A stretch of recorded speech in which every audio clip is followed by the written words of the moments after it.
আসসালামু আলাইকুম ওয়া রাহমাতুল্লাহি ওয়া বারাকাতুহু। আলহামদুলিল্লাহ আলহামদুলিল্লাহ আলহামদুলিল্লাহ, আল্লাহর লাখ লাখ শুকর আদায় করি আমরা। এই আমাদের জানাজার তালা এবং এটা এবছরের জন্য ঈদগাহ তালা হয়েছে। এখানে আমাদের ঈদের নামাজ হবে কাল 7:30টার সময়। তা মাশাআল্লাহ ছেলেগুলো খুব সুন্দর সাজিয়েছে। এটা নতুন কাজ হলো এবছরই।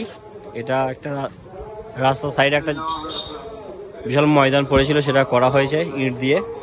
আমাদের বোলপুরের আফসার হাজি সাহেব করে দিল এটা। তা উনি এই দুনিয়া ছেড়ে চলে গেছেন। সবাই ওনার মাগফিরাতের জন্য দোয়া করবেন, যেন আল্লাহ তাআলা ওকে জান্নাতুল ফেরদৌসে জায়গা দেন। আলহামদুলিল্লাহ, আল্লাহর লাখ লাখ কোটি কোটি শুকর জানাই। খুব সুন্দর হয়েছে জায়গাটা, দেখতে পাচ্ছ। বড় গাছ আছে এখানে, পাশে পুকুর, পাশে কবরস্থান আছে। ওই সাইডে মসজিদ আমাদের গ্রামের। এরকম বসে আছে আমাদের ভাইপুটি।